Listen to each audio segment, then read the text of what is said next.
السلام عليكم ورحمة الله وبركاته. الحمد لله نحمده ونستعينه ونؤمن به ونتوكل عليه ونعوذ بالله من شرور أنفسنا ومن سيئات أعمالنا. من يهد الله فهو المهتدي ومن يضلل فلن تجد له وليا مرشدا. أشهد أن لا إله إلا الله وحده لا شريك له وأشهد أن محمدا عبده ورسوله. اللهم صل على محمد وعلى آل محمد كما صليت على إبراهيم وعلى آل إبراهيم وبارك على محمد وعلى آل محمد كما باركت على إبراهيم وعلى آل إبراهيم إنك حميد مجيد. يا أيها الذين آمنوا اتقوا الله حق تقاته ولا تموتن إلا وأنتم مسلمون.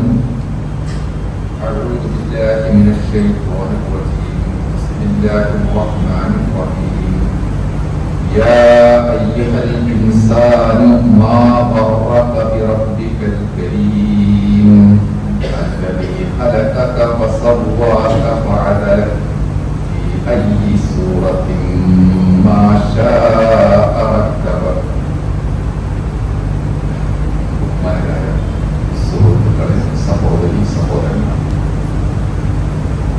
അല്ലാഹു നമ്മെ ഏൽപ്പിച്ചിരിക്കുന്ന എല്ലാ ഉത്തരവാദിത്വങ്ങളും ഈമാനിന്റെയും തഖ്വയുടെയും അടിസ്ഥാനത്തിൽ നിർവഹിച്ചുകൊണ്ട് ഏറ്റവും നല്ലവരായി ജീവിക്കുവാൻ നാം തീരുമാനിക്കുകയും ആ നിയ്യത്ത് മറന്നു പോവാതെ ധാരാളമായി അമലുകൾ ചെയ്തുകൊണ്ട് ജീവിക്കുകയും ചെയ്യും.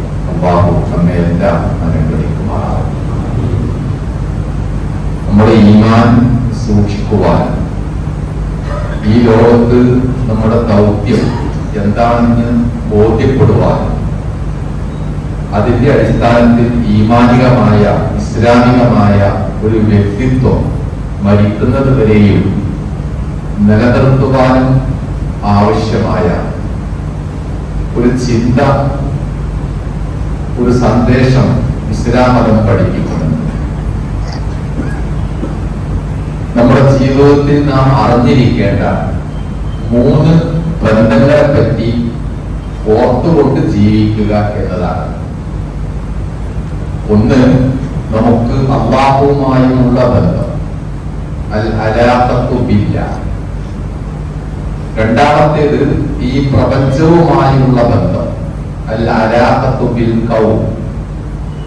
മൂന്നാമത്തേത് നമ്മെ പോലെയുള്ള മനുഷ്യരുമായി, സമൂഹവുമായുള്ള ബന്ധം, അൽ അലാഖത്തു ബിൽ ഇൻസാൻ. ഈ 3 ബന്ധങ്ങളാണ് നമ്മുടെ ഈമാനിനെയും ഇസ്ലാമിനെയും എല്ലാ അർത്ഥത്തിലും ഉൾക്കൊള്ളുന്നത് എന്നാണ് ദീൻ പഠിപ്പിക്കുന്നത്. ഇസ്ലാമികമായി, ഈമാനികമായി പല കാര്യങ്ങളും നമ്മളൊക്കെ വിശ്വസിക്കേണ്ടവരാണ്. പല തരത്തിലുള്ള ആരാധനകളും നമ്മൾ ചെയ്യാറുമുണ്ട്. ഈ ഈമാനും ഇസ്ലാമും ഒക്കെ നമ്മൾ പറഞ്ഞ 3 ബന്ധങ്ങളിൽ എവിടെയെങ്കിലും നിലകൊള്ളുന്നവയാണ്.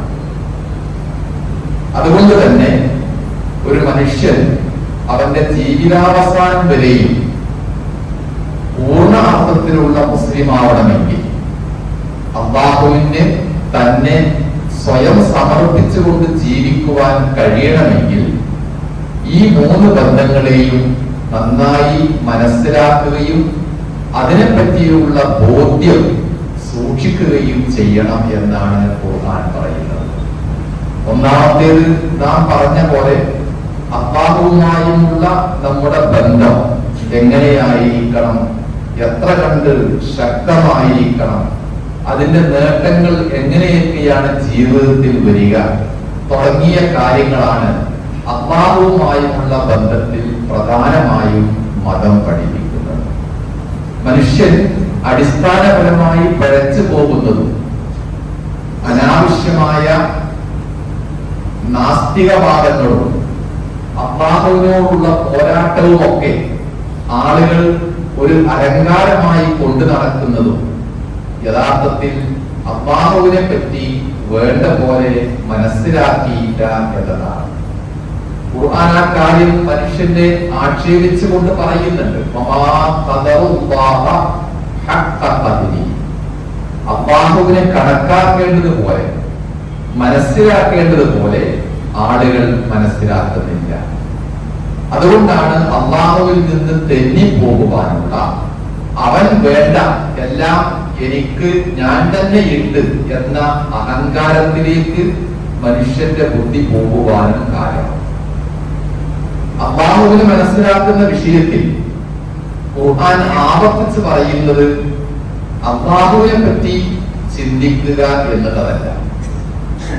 അതേസമയം അല്ലാഹുവിലേക്ക് എത്തുവാൻ അതിനേക്കാളും എളുപ്പവും പ്രായോഗികവും കഴിയും. മനുഷ്യ, നിന്റെ റബ്ബിന്റെ വിഷയത്തിൽ ഇത്രത്തോളം നീ വഞ്ചിക്കപ്പെടാൻ എന്താണ് കാരണം? ആരാണ് നിന്നെ അങ്ങനെ വഞ്ചിച്ചിരിക്കുന്നത്? ആരാകുന്നു റബ്ബ്? നിന്നെ സൃഷ്ടിച്ച് ശരിയായ രൂപകരണം നടത്തി എല്ലാം വളരെ പക്വമായി ശരിയായ രൂപത്തിൽ സംവിധാനിച്ച അല്ലാഹ്, അവന്റെ കാര്യത്തിലാണ് നീ വഞ്ചിക്കപ്പെടുന്നത്. അവൻ എല്ലാ അനുഗ്രഹങ്ങളും നൽകുന്നു. എന്നിട്ട് ആരെങ്കിലും എപ്പോഴെങ്കിലും എന്തെങ്കിലും സംശയങ്ങൾ ഉന്നയിച്ചാൽ അതിന് പിന്നാലെ പോയി പടച്ചവനെ കൈവടിയുകയും ചെയ്യുന്നു.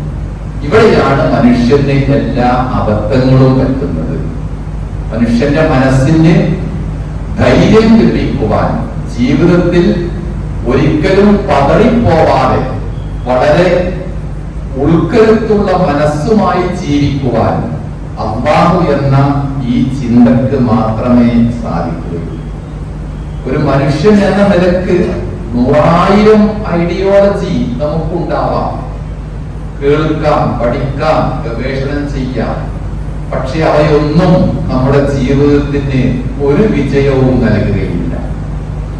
ഒരു ഐഡിയോളജി, ഒരു ആദർശം മാത്രം തെരഞ്ഞെടുത്തുകൊണ്ട് ജീവിക്കലാണ്. അതിന് പറ്റിയതാണ് അല്ലാഹു എന്ന ഈ വിശ്വാസം. അത് പ്രായോഗികമാണ്, ലളിതമാണ്. ഒരു തരത്തിലുള്ള പ്രയാസങ്ങളും ബുദ്ധിമുട്ടുകളും ഉണ്ടാവുന്നില്ല എന്ന് മാത്രമല്ല, എല്ലാ പ്രയാസങ്ങളും അല്ലാഹു എന്ന ആ ശബ്ദത്തിന് മുമ്പിൽ, ഈമാനിന് മുമ്പിൽ നമുക്ക് ഭാരം ഇറക്കി വെക്കുവാനും പറ്റും. അതുകൊണ്ടാണ് റസൂൽ സല്ലല്ലാഹു അലൈഹി വസല്ലം പറഞ്ഞത്, അഫ്ളലുൽ ഈമാനി അൻ തഅലമ അന്നല്ലാഹ മഅക ഹൈസുമാ കുന്ത. ഏറ്റവും നല്ല ഈമാൻ അല്ലാഹു എന്നോടൊപ്പം ഉണ്ടാവണം, ഞാൻ അല്ലാഹുവിന്റെ കൂടെയായിരിക്കും എന്ന ബോധ്യമാണ് ഈമാനിന്റെ ഏറ്റവും നല്ല വശം. ആ ഒരു ബോധ്യം അത് കേവലം അറിവല്ല, മനസ്സിലാക്കലല്ല, എത്ര ശ്രമിച്ചാലും മനസ്സിൽ നിന്ന് പറിച്ചെടുക്കാൻ പറ്റാത്ത ഉറപ്പും ബോധ്യവുമാണ്. റസൂൽ സല്ലല്ലാഹു അലൈഹി വസല്ലം അങ്ങനെയുള്ള ഈമാനിനെ, ബോധ്യത്തെ പറ്റി പറഞ്ഞിരിക്കുന്നത് യഖീൻ എന്നാണ്. അതിനപ്പുറത്തേക്ക് ഒരു സംശയവും ബാക്കിയില്ല. അങ്ങനെ എന്നുമെന്നും ജീവിക്കുന്ന, മനസ്സിന് ജീവൻ നൽകുന്ന, വെളിച്ചം നൽകുന്ന ഒരു ഈമാനായിട്ട് അല്ലാഹുവിനെ നാം കൂടെ കൊണ്ടു നടക്കണം എന്നതാണ് അല്ലാഹുവുമായി നമ്മുടെ ബന്ധം പരിശോധിക്കുമ്പോൾ ഏറ്റവും പ്രധാനമായി മറന്നു പോവാതെ നമ്മൾ സൂക്ഷിക്കേണ്ടത്. അത് നമുക്ക് ജീവനാണ്.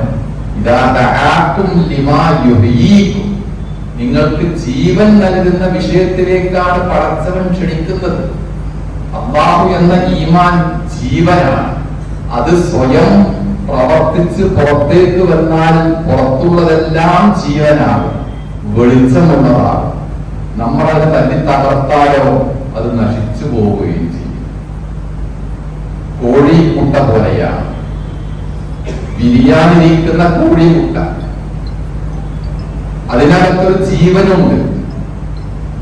അതിനാവശ്യമായ ചൂടും കിട്ടുകയാണെങ്കിൽ അത് സ്വയം തോട് പൊട്ടിച്ച് പുറത്തു വരും, ഒരു ജീവനായി ബാക്കി നിൽക്കും. അതിന് സമയം കൊടുക്കാതെ നമ്മൾ പുറത്തു നിന്ന് കോഴിമുട്ട പൊട്ടിച്ചാലോ അതും നശിച്ചു, അതിലുള്ള ജീവനും നശിച്ചു. ഇതുപോലെയാകുന്നു അല്ലാഹു എന്ന ഈമാൻ നമ്മുടെ മനസ്സിൽ പ്രവർത്തിക്കുന്നത്. ആ ജീവൻ നമുക്കെല്ലാം ഉണ്ട്. അല്ലാഹുവിനോടുള്ള പോരാട്ടവും നിരീശ്വരവാദവും മതനിഷേധവുമെല്ലാം പുറത്തു നിന്ന് ഇതിനെ പൊട്ടിക്കുന്നതിന് തുല്യമാണ്. അങ്ങനെ പുറത്തു നിന്ന് പൊട്ടിച്ചാൽ എല്ലാം അതോടുകൂടെ കഴിഞ്ഞു. അപ്പോൾ ഈമാൻ കേവലം പരമ്പരാഗതമായ ഒരു പഴഞ്ചനായ വിശ്വാസമല്ല. അത് മുസ്ലിം സമുദായത്തിൽ ഞാനും ഉൾപ്പെടുന്നുണ്ട് എന്ന് പറയാനുള്ള ഒരു മാനദണ്ഡമല്ല. അതിനേക്കാളേറെ എല്ലാ സന്ദർഭത്തിലും അല്ലാഹുവിനെ ഞാൻ മറക്കുകയില്ല, കൈവടിയുകയില്ല എന്ന് സ്വന്തത്തെ ബോധ്യപ്പെടുത്തുവാനുള്ള ഒരു നല്ല പ്രവർത്തനമായിട്ട്, പ്രചോദനമായിട്ടാണ് ഈമാൻ യഖീനായി, വിശ്വാസമായി മനസ്സിൽ ബാക്കി നിൽക്കേണ്ടത്. അതിന് മറ്റു സംശയങ്ങൾ കൊണ്ട്, വേണ്ടാത്ത തകർപ്പൻ വാദങ്ങൾ കൊണ്ട്, വേണ്ടാത്ത ചിന്തകൾ കൊണ്ട്, അഹങ്കാരങ്ങൾ കൊണ്ട് നമ്മൾ പുറത്തു നിന്ന് പൊട്ടിച്ചു കളയാൻ പാടില്ല. മനസ്സിൽ നിന്ന് ആ ജീവൻ വളർന്ന് വളർന്ന് പുറത്തേക്ക് വരും. അപ്പോൾ നമുക്ക് ജീവിതമാകെ സന്തോഷകരമായി സമാധാനത്തോടുകൂടെ ജീവിക്കുവാനും സാധിക്കും. ആ രൂപത്തിൽ അല്ലാഹുവിനെ നാം അറിയുക, വീണ്ടും വീണ്ടും അല്ലാഹുവിനെ കൂട്ടുപിടിച്ചുകൊണ്ട് അവൻ നമ്മിൽ നിന്ന് പിണങ്ങിപ്പോകാത്ത രൂപത്തിൽ ജീവിക്കുവാൻ ശ്രദ്ധിക്കുക. അതിനാവശ്യമായ പുണ്യങ്ങൾ നമ്മുടെ സ്വന്തം ജീവിതത്തിൽ വർദ്ധിപ്പിക്കുകയും ചെയ്യുക.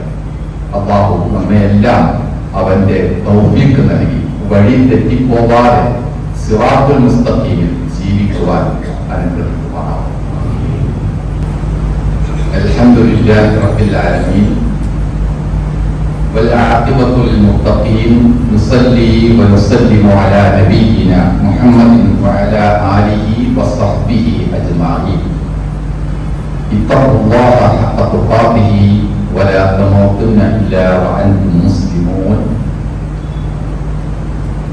അല്ലാഹുവിനെ നമ്മൾ വേണ്ട പോലെ അറിയുകയും ഈ പറഞ്ഞതുപോലെ നമ്മോട് അവൻ പിണങ്ങിപ്പോവുകയില്ല എന്ന് ഉറപ്പുവരുത്തി ജീവിക്കുകയും ചെയ്യാൻ റസൂൽ സല്ലല്ലാഹു അലൈഹി വസല്ലം നിശ്ചയിച്ചിരിക്കുന്ന ഒരു കാര്യമാണ് ആത്മപരിശോധന എപ്പോഴും നടത്തിക്കൊണ്ടിരിക്കുക.